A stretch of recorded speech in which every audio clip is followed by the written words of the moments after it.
Muy buenos días, yo soy el doctor Ramón Kong, médico emergenciólogo y director de un proyecto de salud digital que desde hace unos años está mejorando la salud del futuro de mi país. En ese entonces era muy difícil imaginar dónde estaría ahora, en el sueño que estaría trabajando. Ahora, cuando niño, por supuesto, era imposible ver un sueño de esta naturaleza.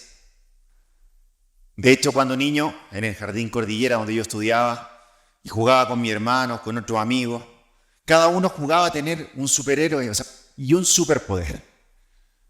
Ese superpoder podía ser volar, podía ser teletransportarse, y yo no tenía muy claro cuál sería mi superpoder.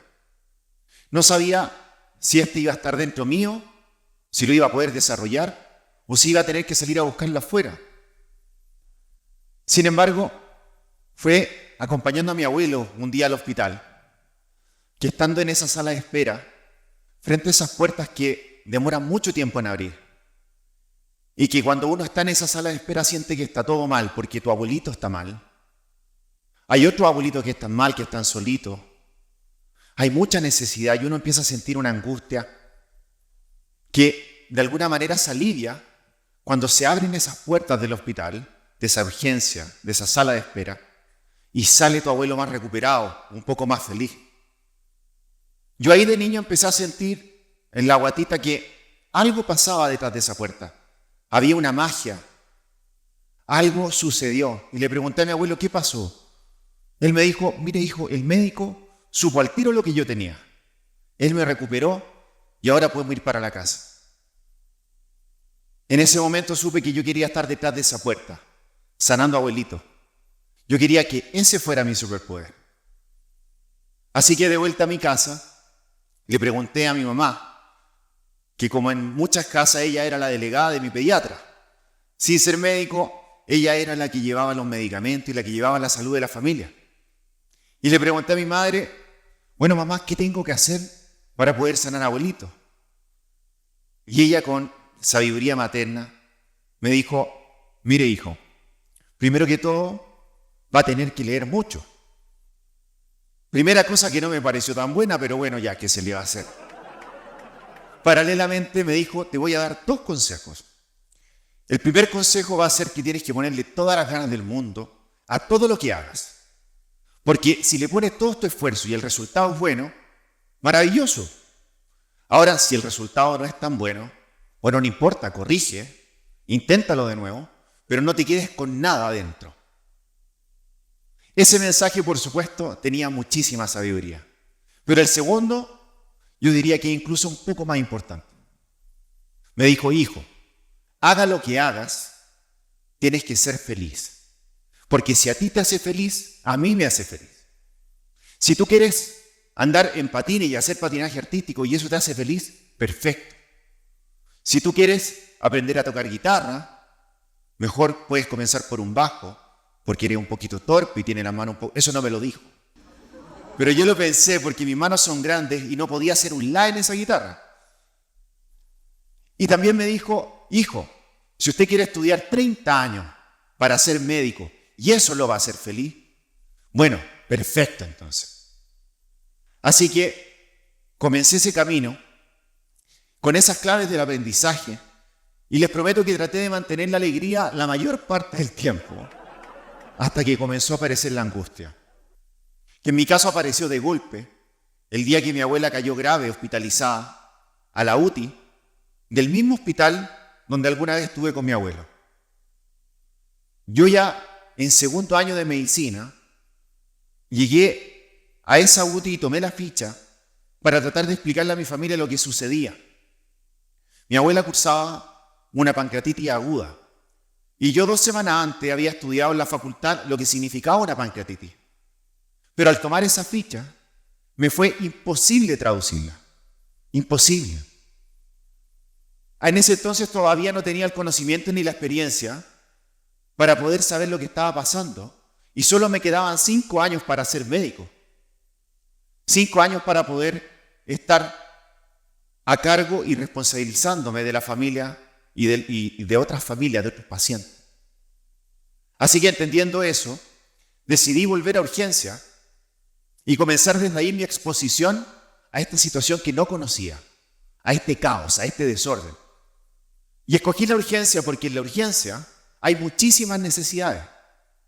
Hay cientos de atenciones en un día, miles de atenciones en un mes. Hay gente que tiene necesidades distintas. No solo hay abuelitos afuera tristes, no solo hay gente en necesidad, gente en situación de calle, hay gente grave.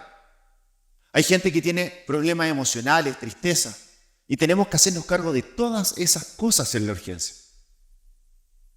Así que, estudiando y exponiéndome, comencé a entender un poco este caos que se genera en la urgencia y empecé a entender los flujos de cómo sucede. A medida que fui creciendo, y ya como médico, pudiendo resolver algunas de estas cosas, uno entiende cómo se ordena, cómo fluyen. Y ya, como especialista en medicina de urgencia, finalmente logré ver el arte detrás de lo que sucede, el arte de la coordinación de los equipos. Porque cuando existe un trabajo coordinado hay una armonía. Y el ejemplo perfecto de esto es cuando nosotros entramos al box de reanimación.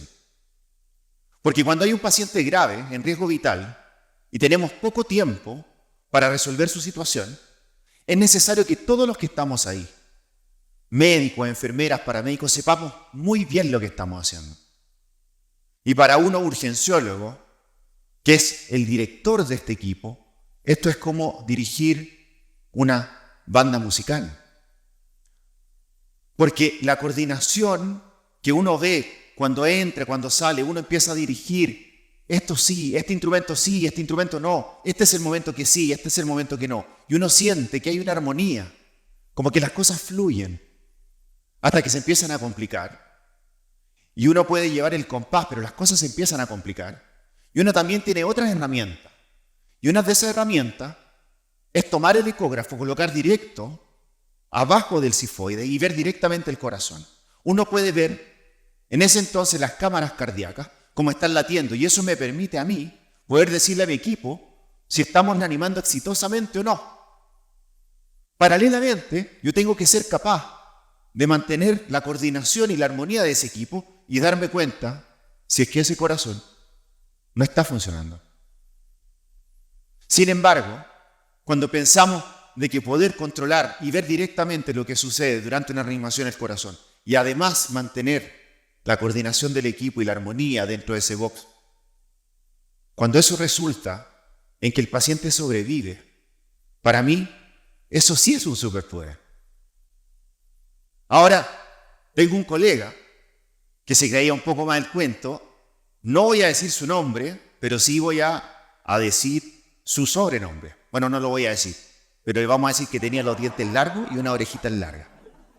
Él se ponía una polera de superhéroe y se paraba en la mitad de la urgencia esperando a que llegara. Yo siempre creí que eso era demasiado, pero así se vive un poco el estar dentro de un servicio de urgencia. Ahora, como todos bien sabemos, todo gran poder conlleva una gran responsabilidad. Y la primera responsabilidad que tenemos que tener es saber dónde limita tu poder. Porque tu poder limita directamente donde comienza tu ignorancia. Y esto a mí me cayó de golpe el día que la pandemia se metió en nuestros hospitales y nos impidió seguir trabajando con la armonía que nosotros estábamos acostumbrados.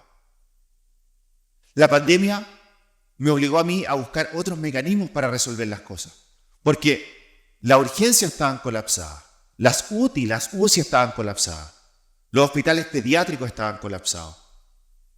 Y esto no solo volcó todos los esfuerzos al COVID, sino que todas las enfermedades no COVID se vieron postergadas. Las cirugías se vieron postergadas. Los controles crónicos se vieron postergados. Ni hablar de los chequeos preventivos. Desaparecieron del mapa. Y como pensamos en ese tiempo, esto a futuro iba a provocar problemas para la salud pública. Y tiene toda lógica. Porque cuando yo como paciente, si tengo una enfermedad controlada, yo puedo transitar en mi vida y evitar de que se manifieste tempranamente. Yo puedo avanzar con esa enfermedad y llegar a largas etapas de mi vida cuando finalmente se manifieste y termine mi camino sin sufrir síntomas tempranos. La diferencia está en que cuando yo no controlo esa enfermedad y no la detecto, esta enfermedad se empieza a manifestar mucho antes, me da síntomas mucho antes, y yo empiezo a tener una enfermedad y un viaje mucho más corto que el que tendría si no lo hubiera controlado. Esa es la relevancia de controlar nuestras enfermedades y de detectar tempranamente condiciones que incluso yo podría desaparecer y evitar de que me acompañen el resto de la vida. Con esto en mente, junto con mi hermano ingeniero, juntamos nuestras visiones y decidimos colocar una semillita para solucionar este problema. Así que, en plena pandemia, una noche, desde el computador de nuestra casa, comenzamos esta aventura. Y desde ese día, en todo Chile, cualquier persona puede iniciar el control de su salud con un dedo. Así comenzó la historia. Y desde ese entonces han surgido nuevas ideas, nuevas creaciones, porque hoy día la tecnología permite muchas más opciones. Fue así como llegó a mi mente esta mariposa digital, la cual hoy día, junto con mi equipo, estamos entrenando, estamos transmitiendo nuestras experiencias clínicas y tenemos otras posibilidades hoy día para que ella nos acompañe a usted y a mí, médico y paciente, en nuestra relación. Y incorporemos así las virtudes que hoy día ofrece la inteligencia artificial.